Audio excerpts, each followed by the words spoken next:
How's everybody doing today? Good, I hope. My name is Rob Bendix. Welcome to the Seattle Revit User Group. April already. April. God. There's just not enough time in a day, is there? Well, thanks for everybody for making time to come out and hang out with us for lunch today. I'll go through here. For those of you first-timers out here, speaking of that, who is the first-timers out here? First meeting? All right, excellent. Welcome. Thank you for joining us. As most of you know, we are Revit-centric user group, and our big thing is definitely providing collaborative types of presentations and discussions that work for all of our disciplines. So we try our best not to do too much discipline heavy in certain areas, and even if we do, we definitely want to make sure that all the disciplines actually get something out of it, whether it's understanding what one of the other disciplines is doing, if you're receiving stuff, or whether it's collaborative, or there might even be ideas that you learn and you go through that you could incorporate into your own workflow. So we definitely want to make sure that all that is covered, or that you get that out of it. Anybody have a chance to play around, download and play around with 2013 yet? Not really. Few people? So I won't even ask who's using it on a project yet. Yeah. Okay, I think I know the answer to that. Okay, but who's been like checking out videos and demos and YouTube and all those things about all the features coming out? Good. There is a lot. There is a lot. This is definitely a milestone release. As far as if you look at some of the things that have happened over the past releases, well, besides the ribbon, maybe, but anyways, it's very good. You keep digging, and you're all of a sudden finding new stuff, and so keep watching. And actually, some of the stuff they were going to see today is going to, kind of hit on some of those points. So here, just in general, not R13 aside, who here has generally been trying to incorporate more visualization into their workflow, whether it be documents or whether it be documents or presentation drawings or whatever, a lot of those opportunities. That's good. I've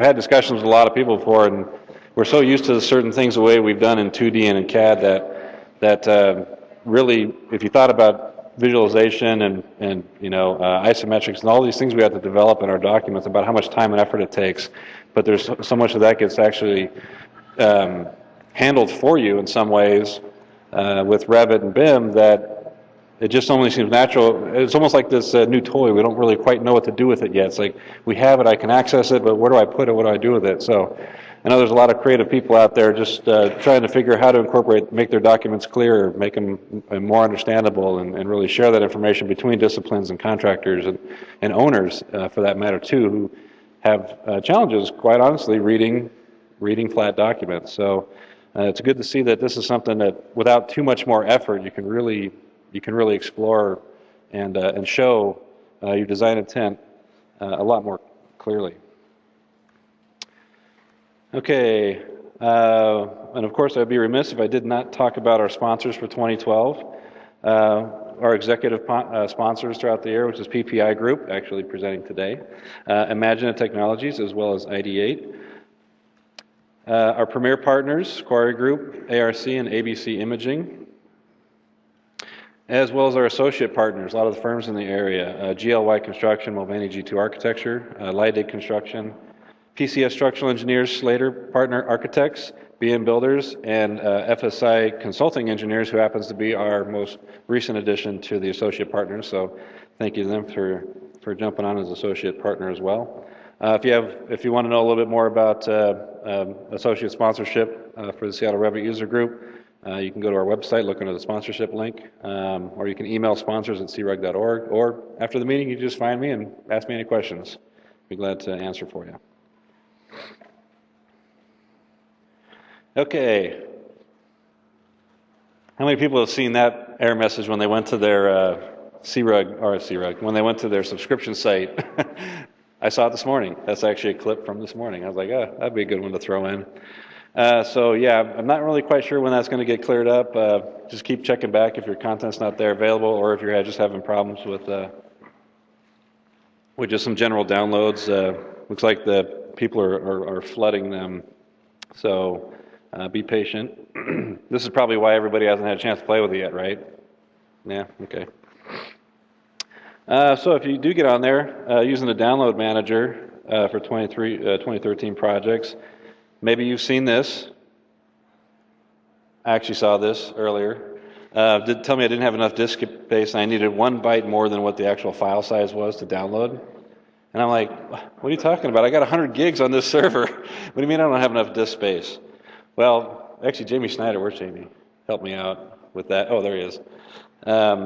Actually pointed out that that they don't seem to like the UNC or the server pathing, so you need to actually take it to a drive letter.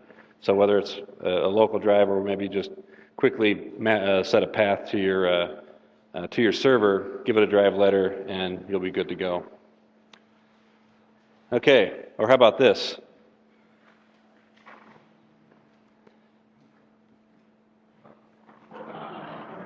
$2,790,000. Yeah, I think you get the idea. That's only about 7,600 years to download. Oh, in 2 hours. So this is actually from Jamie. I was going back and forth. He shared this with me. He goes, "You got to play this. You got to check this out." Yeah. But in reality, he said it only really took about 3 hours. So it was normal. It was just happened to a feedback glitch that he got. That was pretty funny. So don't be shocked if you see that. It's okay. It'll be fine. A few other things I'd like to always point out, keep people notified. Some people are always aware of these. Sometimes it's new. The Autodesk building page on YouTube, or their YouTube page, excuse me. They have their Autodesk page. They got different pages on YouTube. Autodesk Building is one of them. I subscribe to it. It's actually really good. All the BIM Revit related content is shared up there. So go check it out. If you do the Revit 2013 search on that page, you'll see all their demo reels, new features, all sorts of stuff from all the disciplines. So definitely go check it out. And that's one of the things I love about YouTube. Everything's in little small bites, so you can kind of get through it here and there. Without having to, sit for an hour, mark out an hour and a half in your day. I mentioned about this one last month, the Autodesk Building Media Center. This is actually a really good one too. All their big presentations that they put online, a few times a year, they always post them up there and they archive them. So if you miss it, don't worry. Just hang out for a bit. It usually takes a couple of weeks and you'll see that those are available. You can even backtrack because there's a lot of content that's on there that's even though it's maybe a couple of years old, it's still very relevant. Revit Technology Conference. If anybody's interested in going to that, that's the big one that's based out of Australia. So that's next month, as a matter of fact. And the North America one is this June in Atlanta, Stone Mountain, Georgia. So obviously you can go to revitconference.com.au to go get a lot more information about that. Let's see. Autodesk Labs. Who's a frequent visitor to Autodesk Labs? Good. I think on some levels everybody should. Autodesk Labs has some pretty crazy stuff up there, especially if you're always looking for new technology, what's coming out, what's being explored. If you geek out on that kind of stuff like I do, it's a really fun page. It's almost like public beta content. So there's a lot of good stuff up there, a lot of Revit related items as well. And actually really for all disciplines, not just all products, not just Revit, but Max and Alias and Navisworks and I mean you name it, AutoCAD, it's up there. They got all sorts of different things going on. So a couple things I wanted to point out that you might want to check out if you're interested. eTransmit. Now these are all beta items, so they're kind of loosely supported, and if it blows up your machine, they say, oh, you tried it out, so not my fault. But actually, they all actually do work fairly well, but keep in mind they are beta tools, so you got to take it with a grain of salt. But what's cool about these are technologies that you find their way into the products or other products someday, so you get a chance to kind of preview them and give some feedback. eTransmit is something that AutoCAD has had for years. Architectural Desktop, they're getting it for Revit, but it only works in 2012 products right now, all flavors. Project Spark, probably some people have heard of that. It's essentially Revit Lite. I mean, they're not branding it Revit Lite, but that's basically what it is.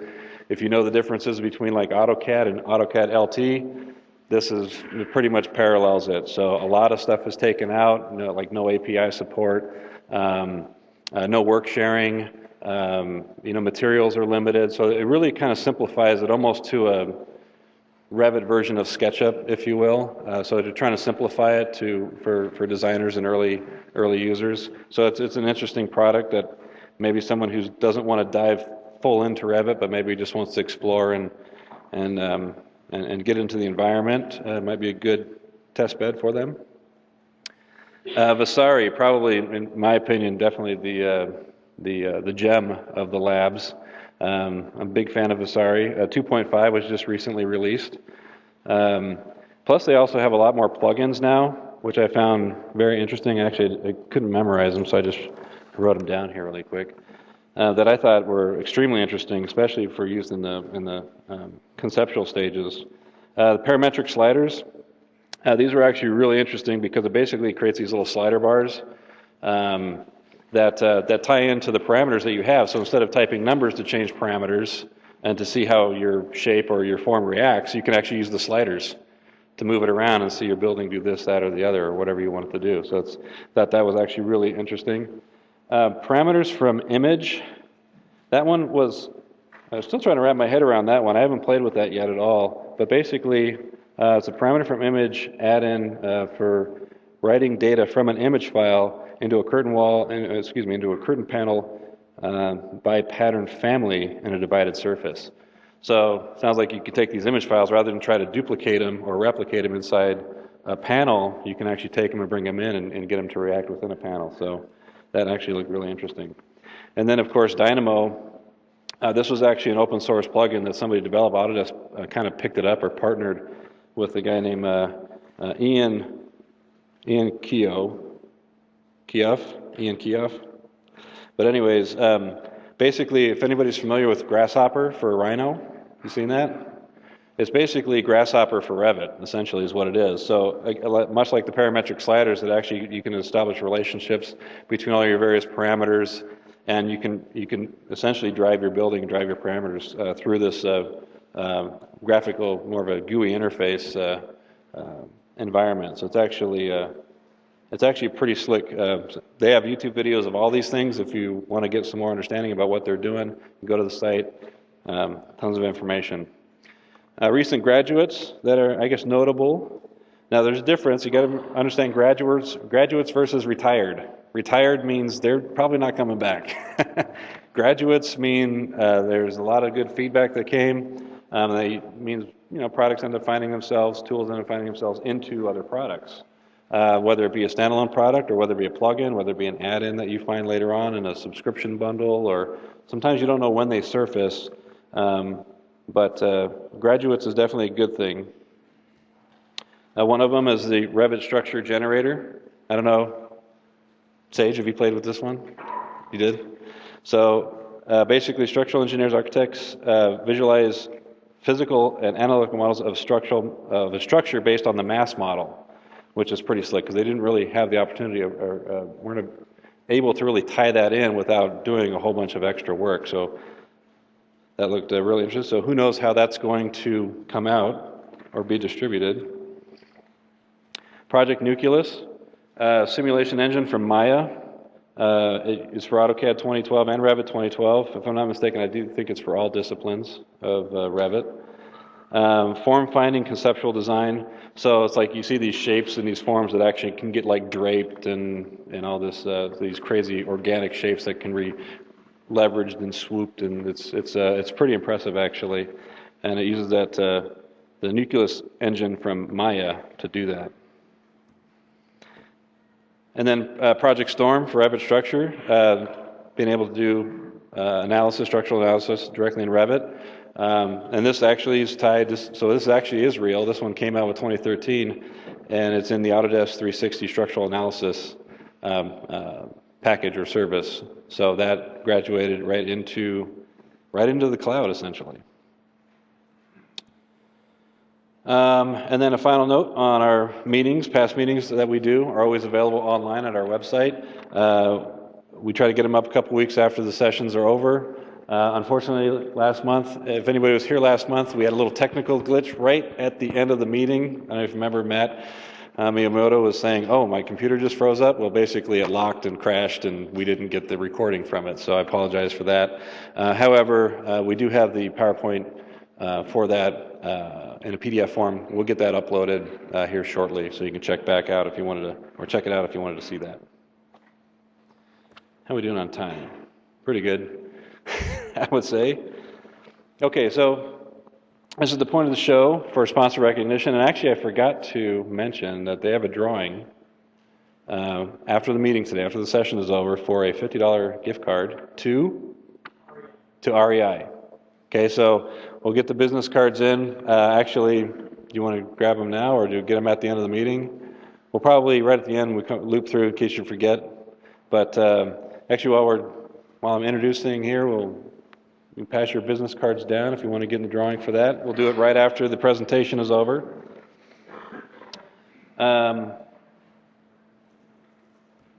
So definitely a special thanks to one of our executive partners this year, the PPI Group. And so what I'd like to do is bring up Eugene O'Day, who's not only going to talk a little bit about the PPI Group, but he's also our main presenter and with the visualization with the Revit 2013 and other products. So thanks, sir. Thank you, Eugene.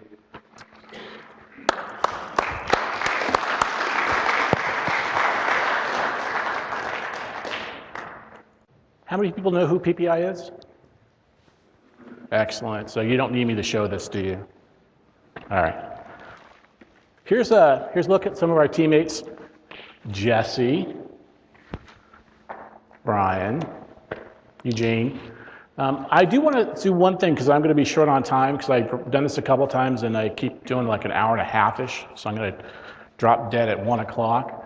Is we have some new tools coming out. We've got a name brand as the Revit Briefcase. So basically they're extended information to Revit, so a little API stuff that you can get. You want to talk to Jesse and talk to Brian about it and myself, and we'll talk about what these things do. And they're going to be for 12 and for 13, so 13 will come out here shortly.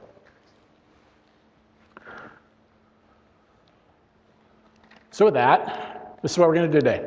So I switched up it a little bit. We're going to first talk about FBX files with Showcase and 3D Studios Max and how they work and what's kind of the workflow for that and kind of just an introduction of what those programs are if you're not quite sure what they do.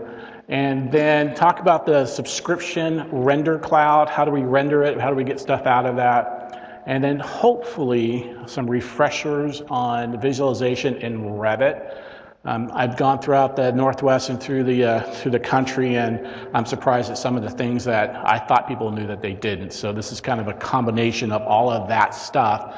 And then at the end, some of the new enhancements to 13. Just visualization. I'm not going to talk about stairs or any of that stuff, just on today's topic in general. So with that, the reason why I did this is because we have these products now. Building Suite Premium, Building Suite Ultimate. And then all of a sudden you get all of this stuff. What is this stuff? So that's kind kind of where this presentation came about. And in 13, what they actually did is they've combined Revit. So when you actually install Revit, it's really just one thing now, not 3 pieces of software. And then what you actually have is an option to choose which discipline or all disciplines do you want to have up on your ribbon. So instead of launching structural, launching MEP, you just launch one Revit, and it's just kind of there now. And you just turn off what you don't want to see. And then they've added Navisworks Simulate to the premium suite as well. Anybody here know what Navisworks is? It's kind of like the BIM viewer. So they've added that to it. And then in the Ultimate Suite, which I don't have a slide on, they've added more stuff as well. So they've kind of did a bunch of different things. The premiums currently are not shipping, at least the Monday night when I looked at my downloads, I didn't see it available yet. So I don't have it on my machine to show you. There's going to be some features we'll talk about though. That's related to our topic. So go ahead and get the lights for me, if you can. Who knows what Showcase is? Show of hands. Nobody. Wow. Okay. One person. So really what Showcase is basically a visualization tool that you bring in a file. So you can bring an AutoCAD, you can bring an FBX file, which is something that Revit can export. And really what you're doing is you're adding materials. You're looking at different options and different things. So think about the storyboards that we have back in the office. It's creating storyboards. And you can actually run through a video of the different storyboards. So that's kind of the idea behind Showcase. Here's a couple images. I don't have any architectural ones. I'm going to hold those off. But this is the idea. This is the quality of render that you're getting out of that. And that's kind of really my only roughly architectural one. I guess that one's one. Going to grade it out though.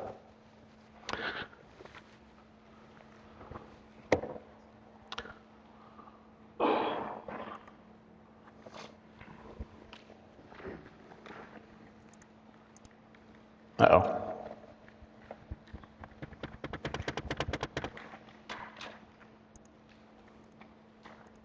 There it goes. All right, so this is actually 2013 Showcase. So for those people that have seen Showcase just a little bit, I've just installed the 13 aspect of it. The really difference between the two is that 2013 has this little interface here, and this little button right there, and that little button actually gets you to the menus. And so really what we were doing in the olden days is just using a lot of short keys if we're not menu-driven people, is all. So I'm going to go and turn those off a little bit. So in the general sense of what Showcase is, I have these little alternatives, and if I just pick on the different materials, you can see that it kind of switches and changes and does those type of things. So the idea is that you take your model and you just kind of switch those off and you're applying different materials to it. The storyboard, basically you just kind of pick it and you set up how you want to see it, how many seconds do you want it to go, and it just kind of runs the actual, I'm going to hit play, actually kind of runs through your different scenarios for that. And I'm just going to quickly kind of click through those so you can just kind of see what's happening there. So you can rotate these, change them. And it's all about kind of sitting down with a client and going, what about this? What about that? What about that? And as I kind of click through these different slides here, you can kind of see different looks and feels. And all you're doing is just kind of setting up different looks. So I'm going to go and just bring in Revit now, or a Revit file. You can only have one file at a time, so I'm just going to go ahead and say I want to open up a file, and there's my FBXs. And based upon your settings, what you're going to get when you bring that in.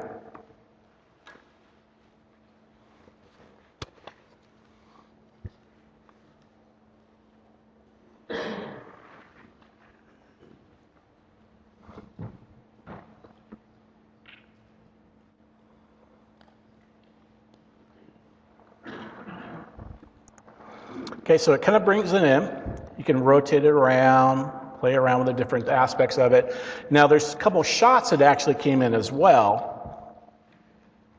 And shots are basically just views. So what I did was when I exported out my FBX, I did it in a camera view, and that camera view is part that comes across. So I can do that and say, well, this is the one I want as my main one, and bring it in, and then we could actually go off and say, you know, I kind of want to import some other ones. So in Revit, what I would do is go off and do another FBX of another particular view. Just open that one up.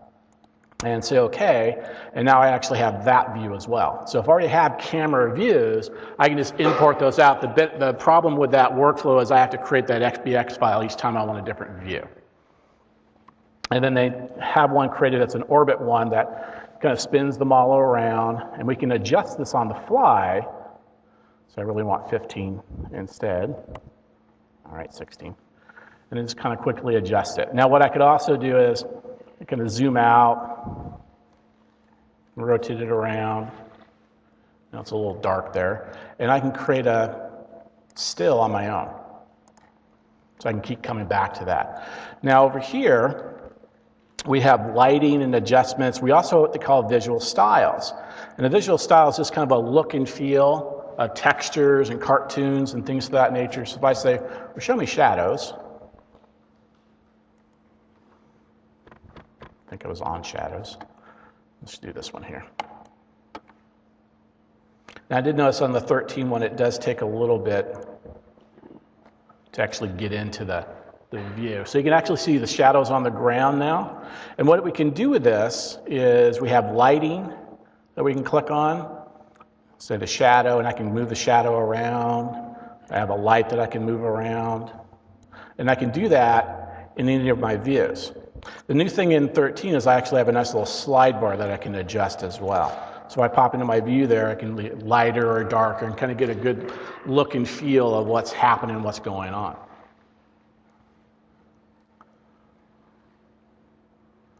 Back to that shot there. We can also do like sections and things like that. So what I'm going to do is do some alternatives here. There's different types of alternatives: visibility, what you want to see, what you don't want to see, then materials, and then positioning. That's kind of like exploded assemblies. I can take these things and kind of move them around and do things like that. I'll do this, the visibility one. I'm going to create 3 different ones. One is kind of the default. And then over here, what I'm going to do is create a section. And I did notice that in the 2 different versions, sections take a little longer to actually key in. It does it, but it's a little bit more content that it's thinking about. And then what I want to do, oops, get back. I want my little handles. I want to go ahead and rotate this. So you have little bars that you can push and pull. And then once you have this, you basically say, I want to add it to that alternative. And now that alternative actually has it. So when I click over to here, it's gone. When I click onto here, it comes back. Okay. There's another type of section that we have, and it's basically a corner section. So I can just take a corner or chunk out of something and look into the building that way. Again, we have the little slide bar here that we can move up and we can move down. A little too much there. There we go. And the same process, we just go and right-click it, and we just add that to the selection set. And it's there. So now all we do is just kind of click on between the different ones. And it kind of pops through. And if we go to our different shots, we'll actually see those cuts as well. Okay. Now material, really kind of the same premise. We just go ahead and go, I want materials. And I'll go and turn on my materials. Let's see here. Right there. In the materials, I'll close my shots here just for a minute.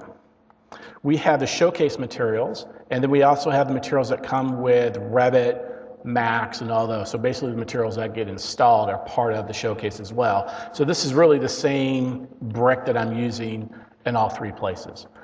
So I'm going to go and just grab my material here, and what I want to do is say I want that, and I want to have a couple of different alternatives to that. And in this particular one, I want to use, let's say, that material.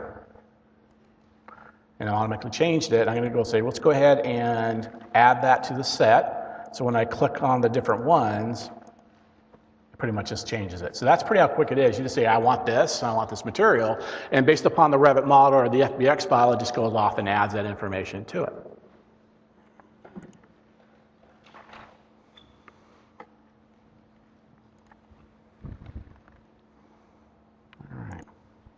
Now the workflow between Revit and Showcase was a little difficult in the 11 or 12 version because when you brought in the FBX file, you actually got kind of an exploded assembly. And so you basically, once you had it in, that was it. And you would, if you had to do it again, then you have to create all your materials and all that stuff over again because it just wasn't worth trying to get it to fix. And they fixed part of that problem now. So what we would do is over here in Revit, open up my building here.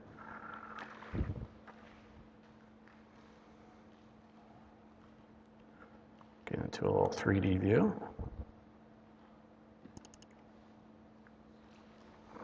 And I'm just going to go ahead and just do an export as an FBX. Where are you going to put it? And what are you going to call it? So I'll put it right in my showcase. Right there. Let's replace that one.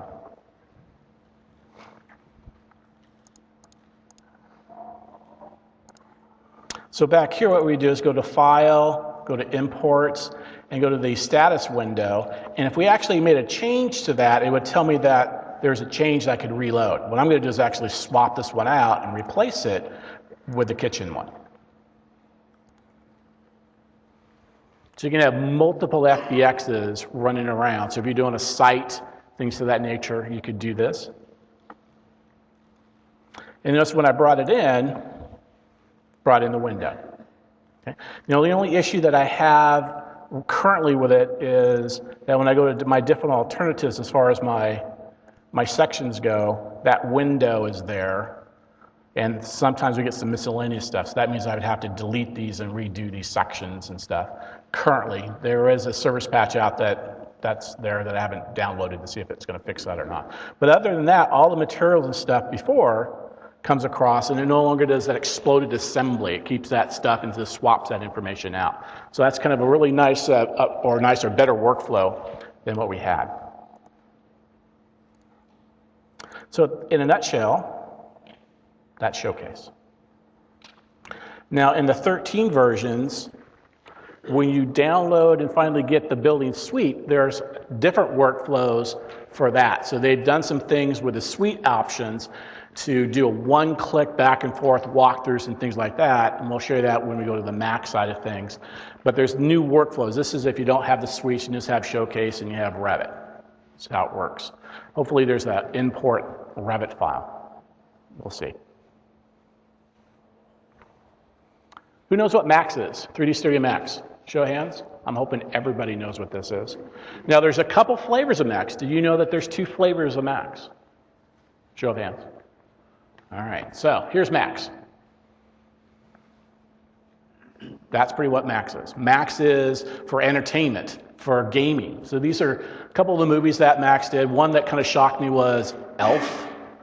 I'm trying to think back on the Elf show or movie and what did they use Max for? Not quite sure. If you were here earlier, they had a couple of videos running. The newest Robin Hood, the only thing they used Max on that one was when they were riding into the encampment. For whatever reason, the horses were real, the people were real, but the encampment was Max. So there's a lot of things they can do with Max. How do we use it? We actually have a product called Max Design. And the really difference between 3D Studio Max is that Max has the plugin for movies and for gaming. Max Design has a plugin for lighting analysis. That's really the only difference between the two. So here's some nice little pretty pictures of those. You can get some really, really high quality rendering out of it. That's not so great. This is one of my favorite ones though. So you can get some good quality rendering and videos out of this. So what I'm going to do is workflow between 12 first and then the 13 workflow.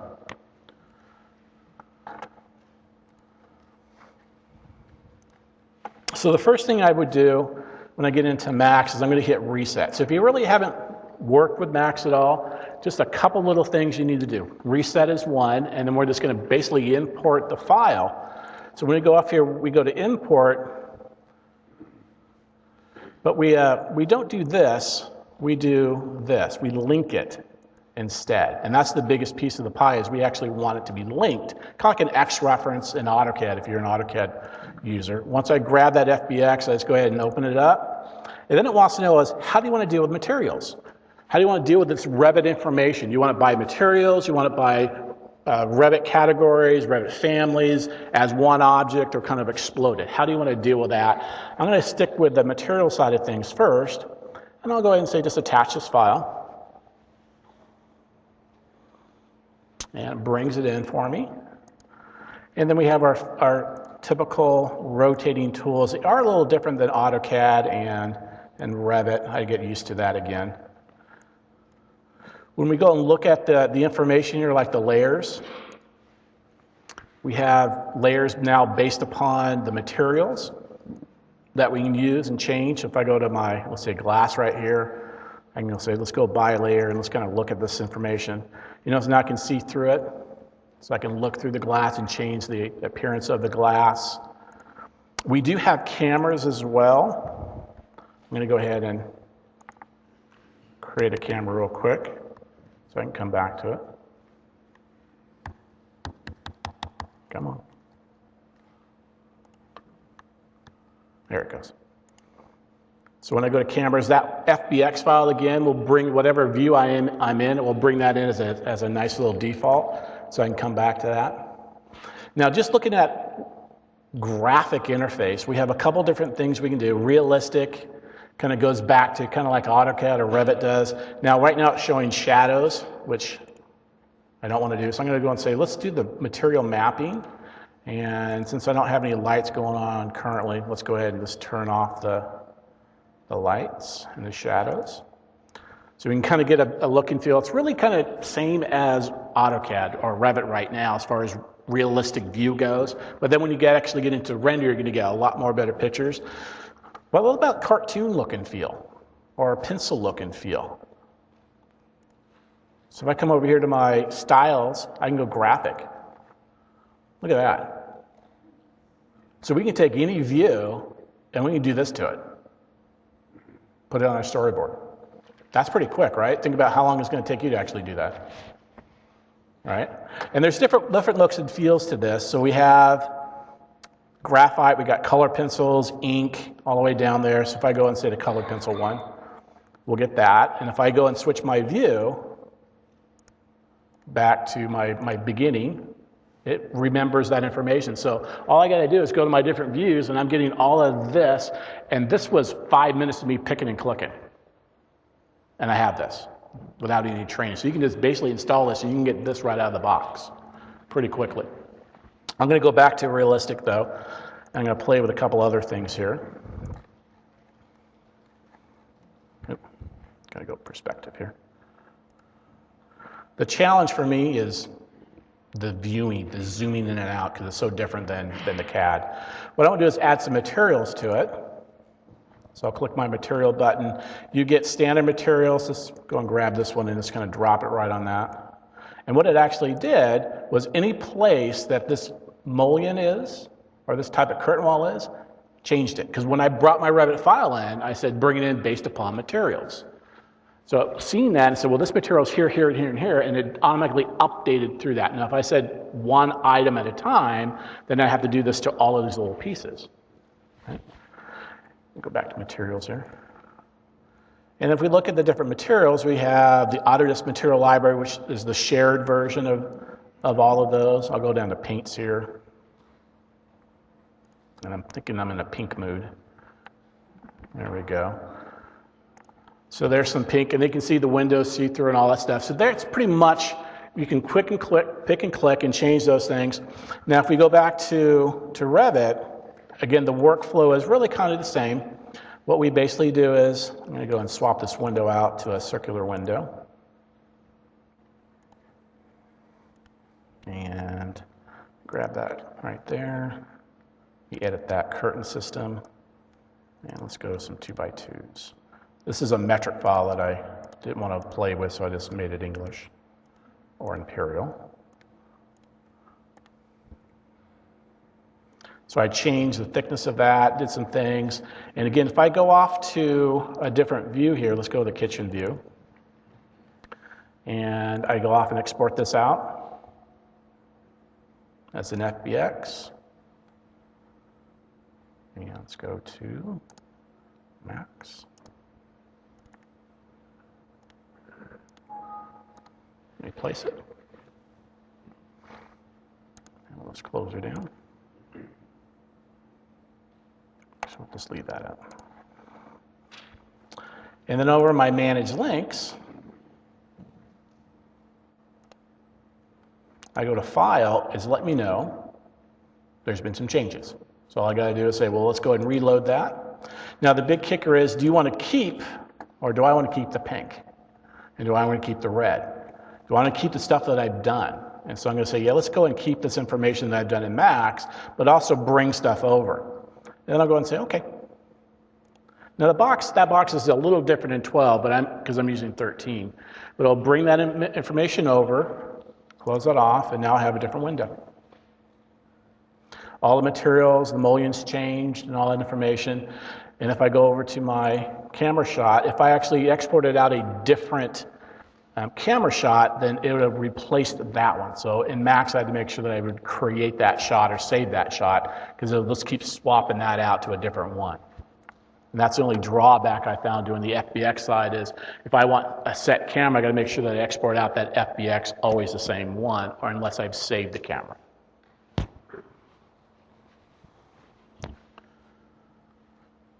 All right, now 13. So I basically just went back and reset. Go to my big M, go to my import.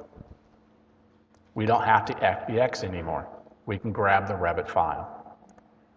Huge, huge change. It's going to bring it in, and once it comes in, it's going to ask me, well, what 3D view would you like to bring in as well? So it's going to think about it for a minute.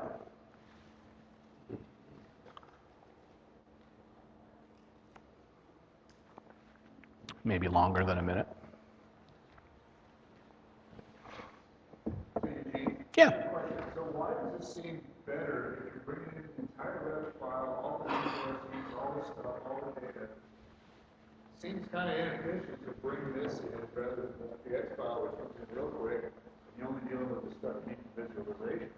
Depends on what you want to do. Depends on what you want to do. Depends on the workflow that you want. So they've given us the workflow to bring in that Revit file without having to export the FBX in. As long as your Revit file is fairly small. It wouldn't make any sense. Well, it depends on what you're trying to do. Now, this is only just plain Jane Max and Revit. This isn't the suite. So when we get into the suite, there's a couple things in the suite that it will do better. This is just, I have Max and I have Revit. I don't have the suite. So if I have them separate installs, not the suite install, there's some other things going on there happening. So here's asking me which one of my views do I want to bring in. So I'll just go ahead and just click on to, let's go to the living room. Hit attach.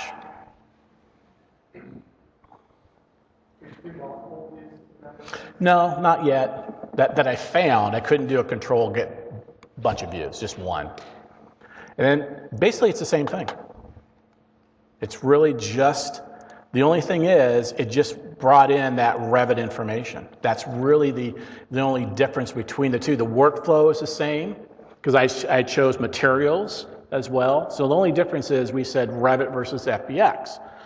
That's the biggest change. Now if I come over here to my Revit file, for whatever reason I closed, and I swap out my window, just save my file and close it. Over here in Revit, if I go to my Manage Links, it is a link file. It has changed. I'll go ahead and say, let's reload that.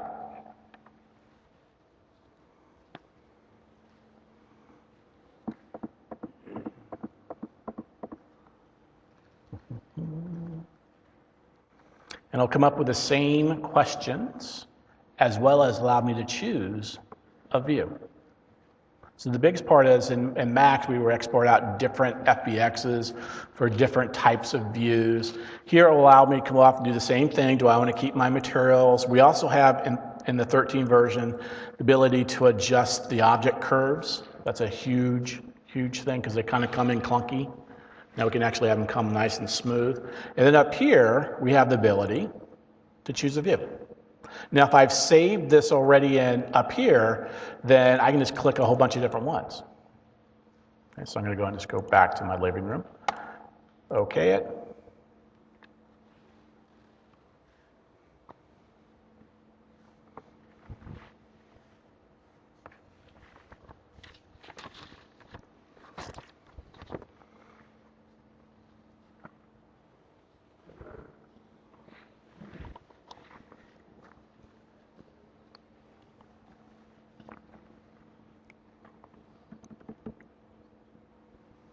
There we go. It's always faster back in the hotel at the office than it is here. Oh, not responding. Yes? So, do you think in terms of material workflow, Yep. use Max instead of Revit material? They're the same material library. So at this point, it shouldn't matter. They're the same material. If you do something in Max, you have that ability to see it in, as long as you put it in the same folder structure, you have that ability to see that material in Revit, or if you do it in Revit, you have that ability to see it in Max. So they're sharing the libraries now, and they've been doing that since 11. Okay. So it's back to the circle. Excellent. Okay, so the biggest difference is really that. We have an FBX versus a Revit file. Now, if you have,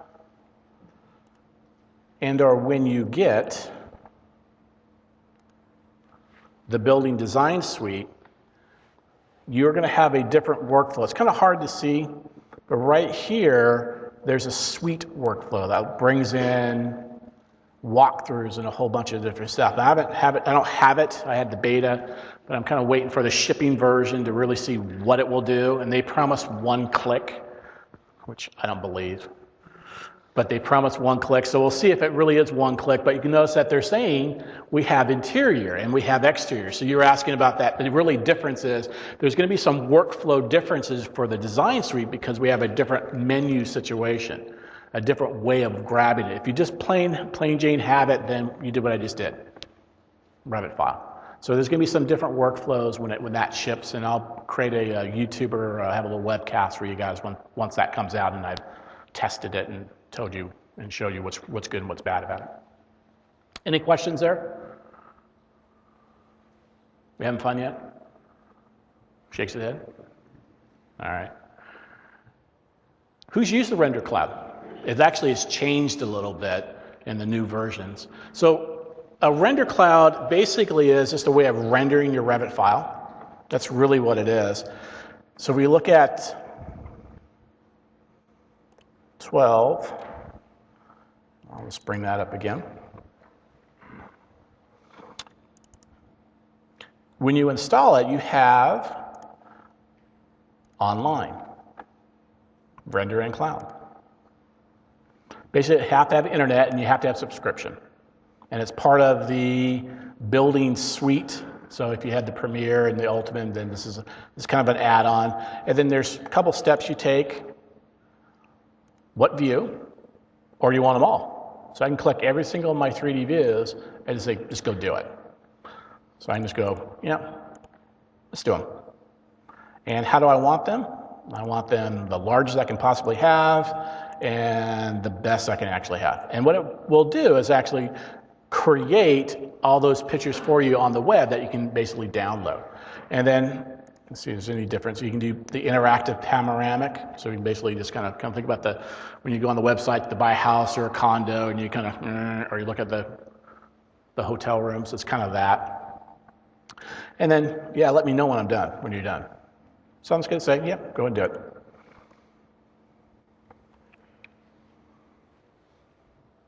The biggest difference, this is also available in the AutoCAD product, but the AutoCAD product, you have to upload your DWG file. Here, you don't have to upload anything. You just say, I want to render it.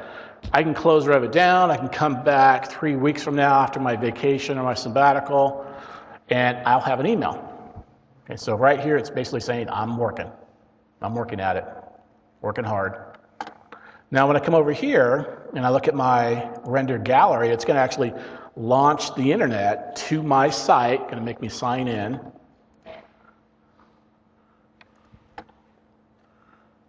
That would be me.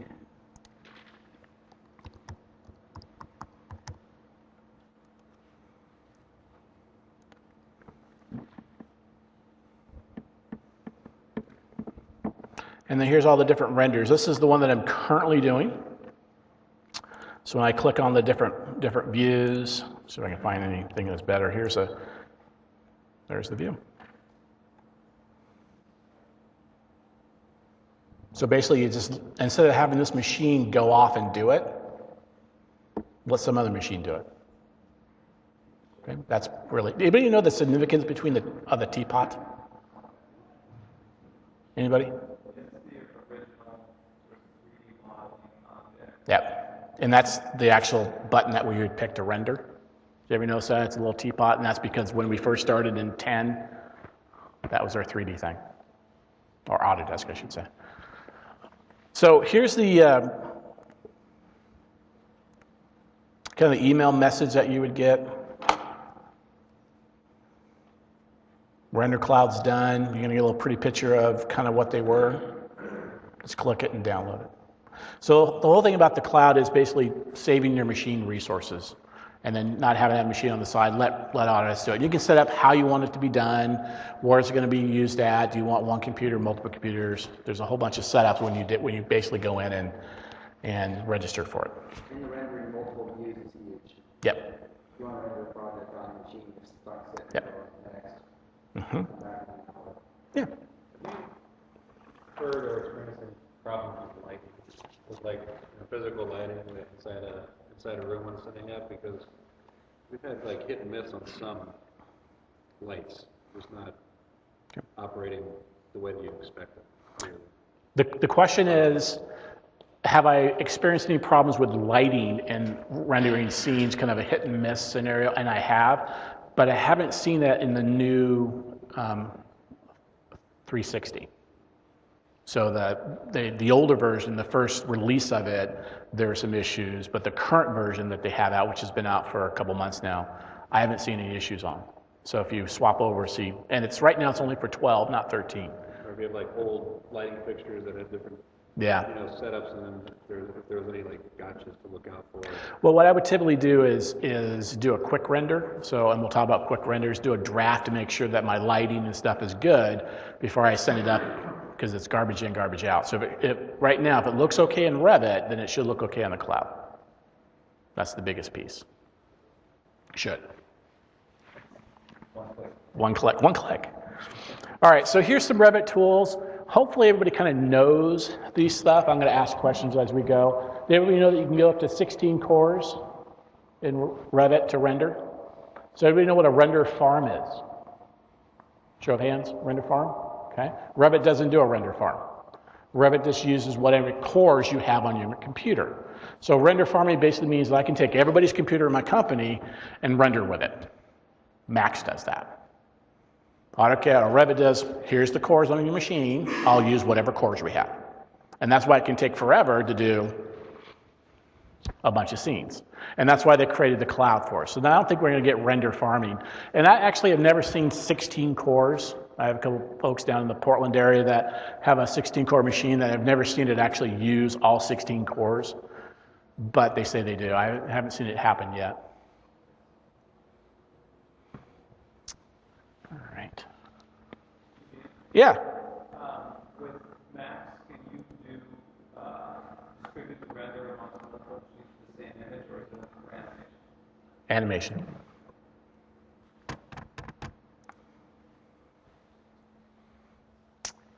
Okay.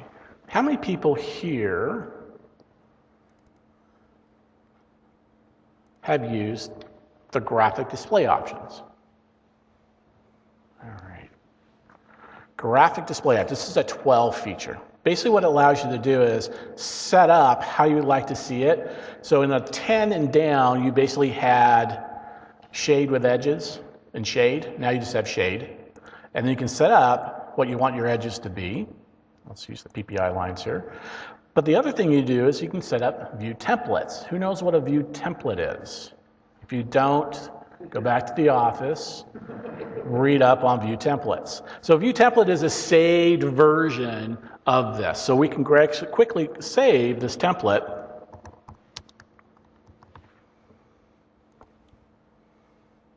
And set up the settings that we want.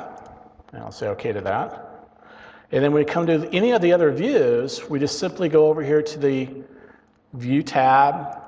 I want to apply a view template. I want to apply my PPI group one. Boom.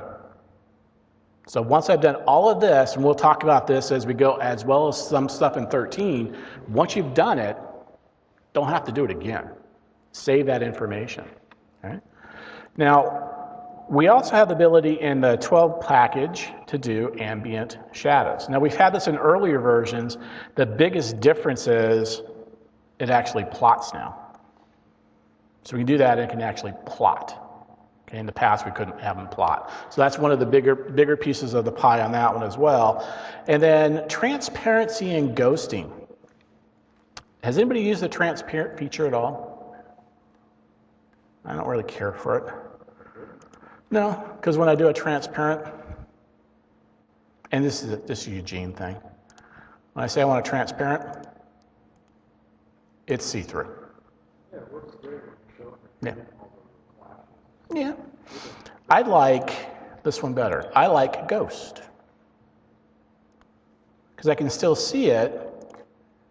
It's still see-through, but it has a little bit of texture and a little bit of color for it. And that's, again, that's for visualization. You're talking about class detections and things like that. So you have two options to do that.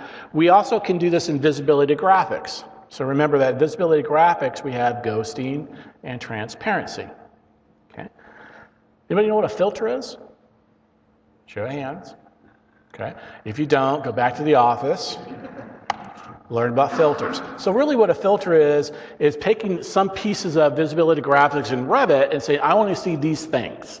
So this filter actually right now is set up to say, grab me all of the exterior walls so I can do something with them. Whether I want to change the visibility on and off, change colors and surfaces. In this case, I'm going to ghost it.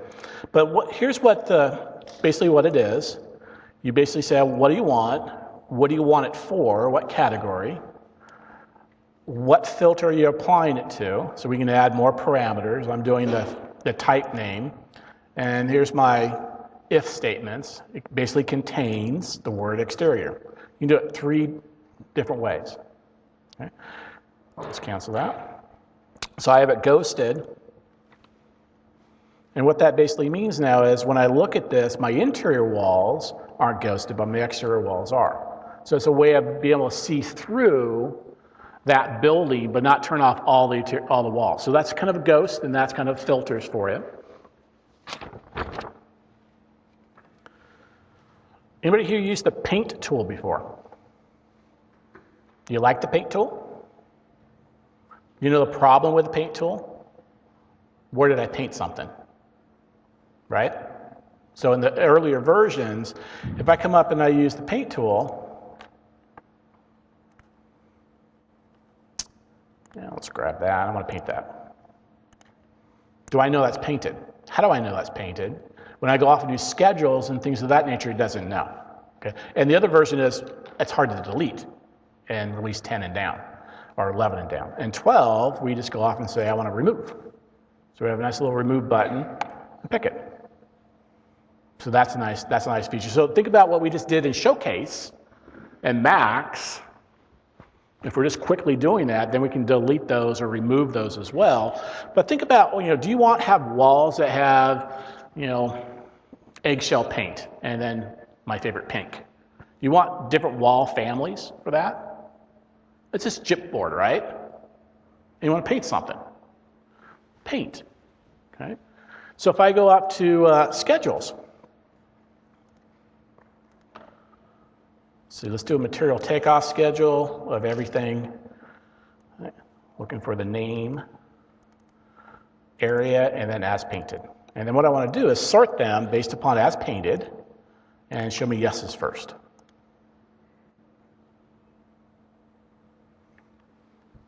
There we go. So here is my paints. It's still a generic wall, or whatever wall I chose, I should say, but it's the square footage I'm using for my paints. Okay, so all I needed was, where's that? Go show me. And it'll highlight in the model for me. And there it is right there.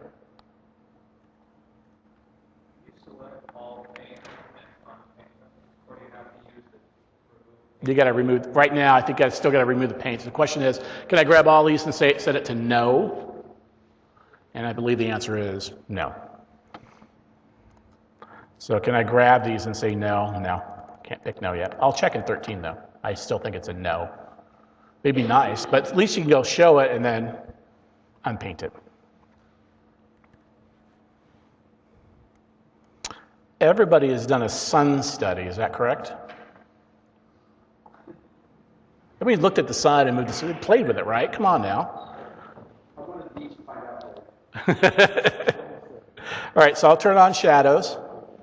So there's my shadow point in there. I'll turn on my sun. Now watch what happens when I turn the sun on.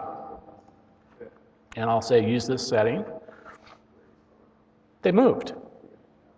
You need to have the sun to do your shadows, because you want an accurate shadow, don't you?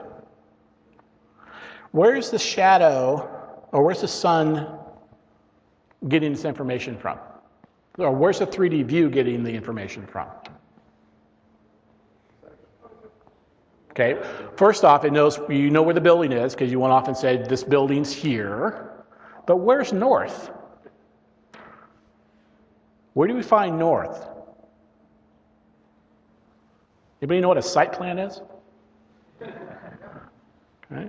So in Revit, there's a default plan for site. And right now, site is project north. North is here. So if I come over here to my properties window and I look, there's project north. That really should be set in the site plan to be true north. Okay, and north is still pointing here.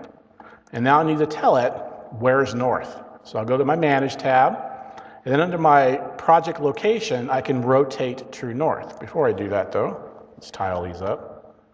Get rid of some of these things.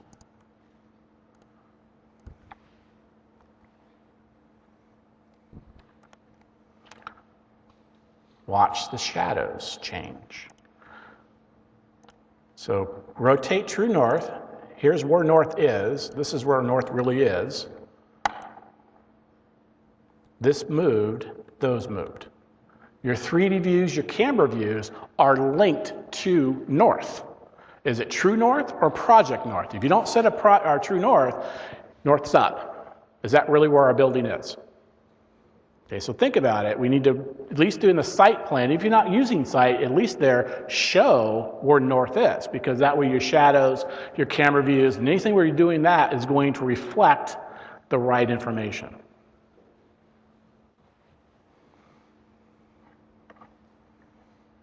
All right. How am I doing on time? Anybody created a walkthrough before? Show of hands. Have you ever sat down with a client and they wanted you to walk through something? Did you create a walkthrough? No. This is what I would do. I bet everybody turns this thing off. No? Well, one person shakes their head. This little button's been around for quite some time. Came back in 2005-ish AutoCAD. When you pick it, little steering wheel. This is actually a camera view. We'll walk. You can walk. You can stop, look up, look down. Oops, too far. And then you can rewind, go back. So I'll have at least one camera shot someplace that I can just play with and delete if I don't need it. But I can sit there with a client and I can actually walk through in a perspective view or an isometric view if they want to. I don't have to create a walkthrough for that. Now, if I do create a walkthrough, basically you're just drawing a path and there's a whole bunch of stuff there. But here's a fly-through. Let me go ahead and play it. Oops.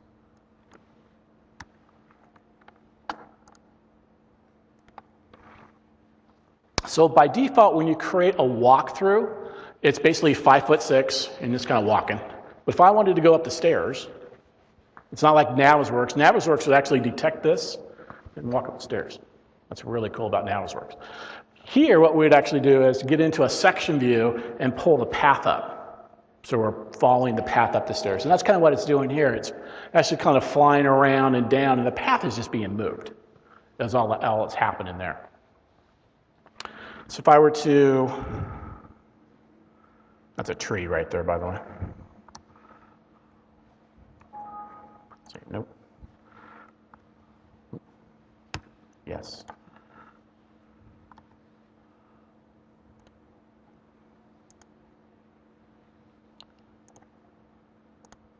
There's my path. So all these little dots running around are the actual path itself. There's my camera. And what I could do is when I edit the actual path, I can say, show me the camera, show me the path, delete a frame, things of that nature. So if I say activate the camera, then I can pick the camera and just basically walk it around right there. And that one, where am I looking? Well, I'm looking at that. Well, let's go ahead and say, well, let's look over here. Check out the cars as they're pulling in. So all you're doing is picking the path and just kind of changing the path. And once you've drawn it, you're doing this. But then as you edit it, you can look over here as you're walking. You can look up. You can change all of that information once the path has been drawn. And then if there's certain stages, like you notice that you did something, and all of a sudden you banged into something that you don't want, you can edit that path, add a new piece to it by coming over here and say, well, I want to change a keyframe. I want to add one right there, which I can push and pull, or I can say that I want to go ahead and delete a keyframe, and I want that one right there. And then I'll adjust the path and the swing from that. So all of that stuff we can adjust and play with to create nice, pretty pictures. Now this particular one, unfortunately, I did bad practice. When you go off and you export this out, you have the ability to export out your images for render, your walkthroughs, and your sun studies. Now, when I did the walkthrough, I made my walkthrough. There we go. Oh. Export, walkthrough. I did this. I want to do a render. So what's going to do is take your render settings and actually create an AVI rendered. 300 slides is the default. Now I took my old computer, put it on the side there, said render, took a week. There's like one slide left. And this is a laptop. This is a 3-year-old laptop. One or two slides left, and it didn't have it unplugged from the network. You know what it did? Windows updates. So I lost it. So if you're going to do this, unplug from the network, nothing else running, and just let it go. And it will take a week, 2 weeks, depending upon the processor or the cores, right? Okay. Now, Starbucks, anybody from Starbucks here? They do that. They do this. It took, their kiosks that they do, everything's modeled. And you walk around the Fred Meyers or Safeways and those little things, they modeled every single thing. And it really took them 3 weeks to do a walkthrough of that. Rendered. And if they messed up a frame, another 3 weeks. And they basically had this old machine, older than what I had, to do it. But that's what you do, is you have a machine that's got some cores, just unplug it from the network and let it go. Let's do its thing. And it doesn't look like it's doing anything. The folks at the office were going, is that doing anything? It's like, yeah, it's one frame at a time. So you're like, all right, 3 hours. 3 hours. And that's what it's doing, taking 3-4 hours for each slide to render. Now, I'd like to be able to see this on the cloud. I think that's kind of their next step for that. So a couple more things here, and just the render aspects, and then I'll show you the 13 stuff.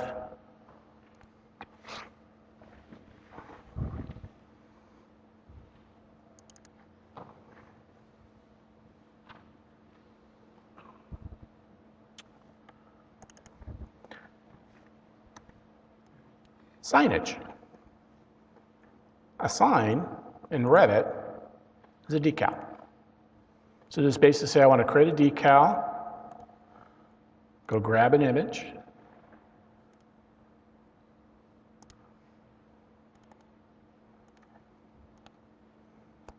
it's my shameless plug. You don't see it until you go to realistic. Or you render. So it's there, and that's the nice thing about it with decals, that you can actually hit realistic and see those images. And if I pop over here to my 3D view, that's looking at that, it is still there. And it does render nice and pretty. Okay, so those decals are there. Now, unfortunately, our little RPC guys and gals and cars and things and plants, they're not. Okay, they are what they are. Now, I could also change materials. So if you haven't looked at the material side of things, I'm going to quickly do that. I'm going to go grab my siding here. I'm going to create a new one. And I'll just call it 2 for lack of time. And then over here on appearance, I'm going to go grab a picture. I'm going to go grab an image. So I'm resiting my house. I'm having an idea what I want, so I just put it in render. And then I went to the website, went to Hardy Plank, and go, what kind of pictures you got? What kind of things you got? What kind of colors you got? Not that I'm going to stick with it, but there it is. I just took an image off of their website. And I go look at the actual image. There it is. And then I can adjust the frame. This is the key part. You need to adjust those for what you want. Now, the funny thing is here, if I type in 12, what is 12 in Revit? Not there, it's 1 foot. Isn't that funny? And it knows to adjust that one for that. So when I just say OK or done,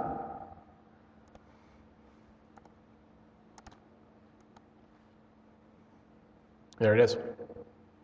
That's how quick it is to really grab material. Go find a picture and then play with it to see what scale is an appropriate scale that you want.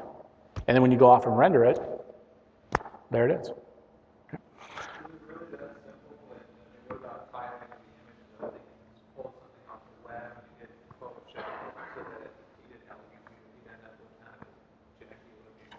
Yeah, I mean, he asked you, is it really that simple? This one is really that simple because it's that. Now, if I'm looking at carpet and things like that, I got to take in consideration how's it going to tile, what's going on, and there's some play with it, and that's what you're going to do. Get into that box.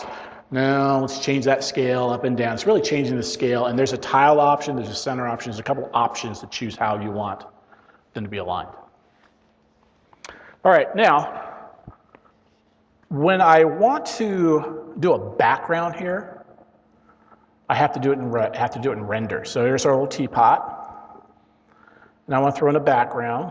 I can do a color, I can do some skies with clouds, or I can do an image. The image allows me to go off, and this is, I think, a 10 or a 9 feature. It's been around for some time. Let's grab the forest. And okay. You don't see it until you render. I'm doing a draft, so it's real quick. Maybe. Quicker would be the better term. And there's my forest. Cool. So just a picture in the background is really what it is. Now, let me ask you this question. Anybody in here know what this means? Okay. Go back and study. What this means is I want to do a test. Before I commit, I want to test. And we have a little box. Oops, unchecked it. I can grab the little box here. It's red. And while I'm in here, I could actually adjust it and say, what does it really look like in this corner right here? And then just hit render. And what it's going to do is just render just that region. So before I commit to something big, how's that looking? How's that light shining? Is it shining properly? Do I have the right luminums? I can look at it. Is that JPEG working out? So that's a region. I can commit, and I can actually save that too. So if I just want to look at one little piece, I can save it off as a render. Or as an image, I should say. All right.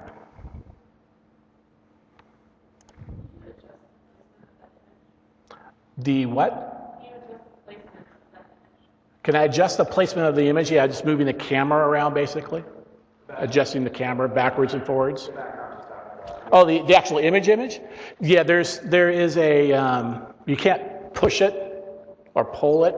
So you have to change, if you want smaller, you got to change it. But there is a how much you want to see, where do you want to see it. but not this way.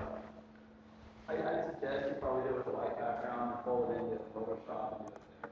You don't have to revamp the whole thing, that's all. Yeah. Still white, still replace, like that kind of stuff. How many people still use AutoCAD? It's getting smaller and smaller, but that's okay. How do you zoom extents in AutoCAD? What's that? ZE spacebar. Double click the middle. Okay. Here's 13. Double click the wheel. So the first thing they, I won't say the first thing they did, but they heard your complaints. So double clicking the wheel is now zoom extents. We don't have to do that ZA or anything like that. And the other thing is materials. So edit properties. We finally can adjust the type box. Oh, it gets better. We can also adjust the structure box. Wow. See, 2013. So there it is. Now, this thing that Rob and I were talking earlier, you got to be careful on this next piece here. When I go into materials, the material box is totally changed. This doesn't have to come up. It comes up the first time. You can close it, and all you get is this. So what they really did was over here they have the tabs. The tabs is a separate dialog box. So if I want the tabs, I just double click, and I get them. And the tabs are no longer tabs, they're items that we click on. And then down here actually changes. Now what's really, really, really new? Physical and thermal properties. So we can now start thinking about our values for our materials. You got to think long and hard how we're going to use it. If we open up an older project, they're set to 0. If we start a new project with one of their templates, they've already been defined. Is it what you want? So think about your template files. When you open those up into 13 and update those, they're not going to have any physical or thermal properties to it. That's up to you to figure out how you want to go off and do that. Okay? And if you want to do it, so that's part of that BIM executable plan. Everybody knows what that is, right? All right. Cancel all this. And now into some really, really pretty stuff.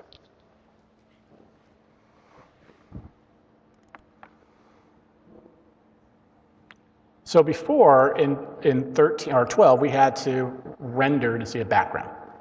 Now it's part of the graphic style box. I can say I want a background. Before, all you had was gradients or none. Now you can say sky or an image. And there's sky. I can say, well, I kind of want an image. And I'm in a dark, cloudy mood today. Let's grab that one.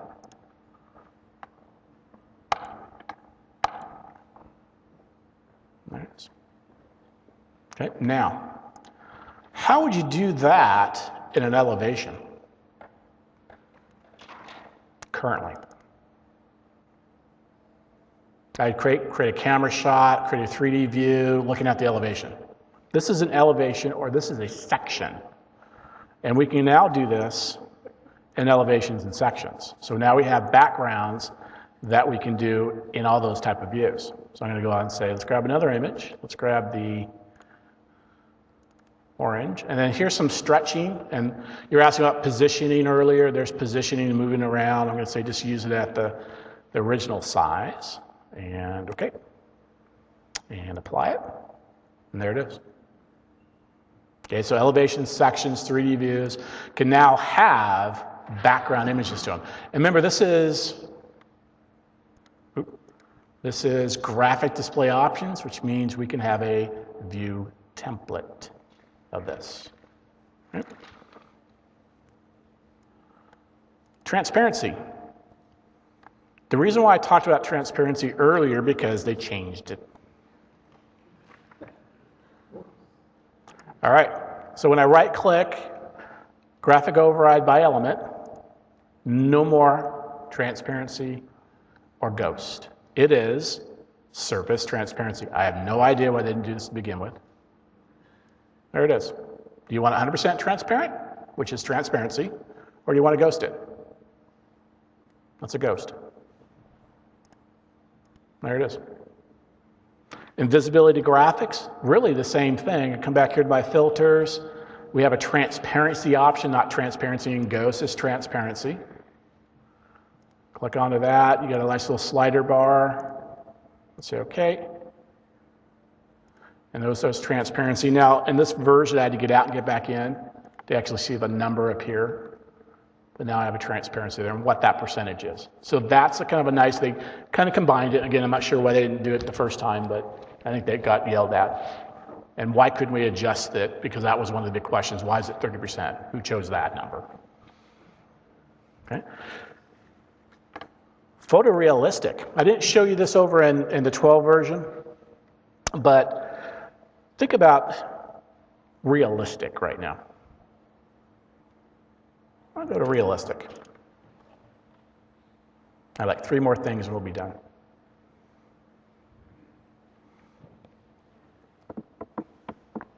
And this is a pretty big project too. Look at the people. Look at the bushes. RPCs now available in realistic. Okay. Now photorealistic is an option. Under render you could do this, but now we could actually set it up to do this. I want to enable it. What does that do? Watch over here in this there. Then we're going to adjust the colors just like we can in the render. Kind of bright. I'll wash it out here really good. Totally screwed up. Reset. Okay. So that's a nice little feature. And then this last one, I'd love this. You know, I looked at this and went, what are you doing there? But you got your bushes, you got your RPC people wandering around, and then we have, I won't pick it, we have ray trace. So we can actually ray trace in here. Now when I pick it, it's going to go off and run, or do the ray trace. I can zoom in and it does some more. So if you keep zooming in, it's going to keep trying to do it. It starts from scratch. So pick it, let it go. Let it do its thing. It doesn't take very long to actually do a ray trace. And here are some of the options of ray trace. And you can save them at any type of stage that you want. Getting the shadows from the lady sitting in the chair at the back there, getting really material. So you actually have that ray traceability. And it's really the same ray trace, which I didn't do over in the Showcase. Showcase has a ray trace as well. So you can save those images out. Now, one last thing. When you installed your Revit, 12, 13 if you're there, and you got a little warning box that popped up and said, you know, your video card just really isn't up to snuff. You probably need to do this or this. And if you went up to your options command, graphics, and turned that off, you no longer got that. Did we see that happen before? You no longer got your realistic. All that stuff kind of turned off on you. Well, in 13, you do. So if I look at my options here, under graphics, the options box has changed a little bit. I don't even have it turned on right now because I have a brand new laptop and it hasn't been tested yet. But I'm still getting all of this without having to turn that on. This will make it faster if I actually use the hardware accelerator versus just what's there. But if it's not tested and things are crashing, turn it off, but you still get your pretty pictures. And that's it for me. Thanks, folks.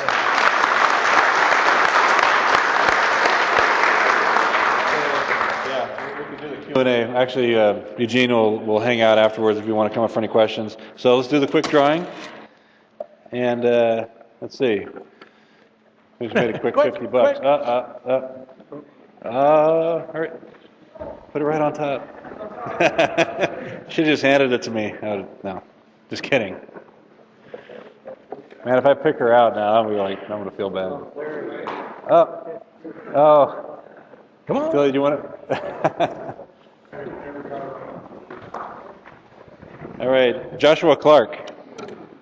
There we go. Congratulations, $50 gift certificate. Okay, just a couple things as you're coming out. Thanks again to Eugene and PPI Groups. It was a great presentation. He'll be hanging out for questions, as well as Brian and Jesse from PPI. If you have any sponsorship questions, come see me. Our next meeting is May 18th, or excuse me, May 16th. Sorry. And feel free to hang out and network. And we'll see you next month. Thanks, everybody.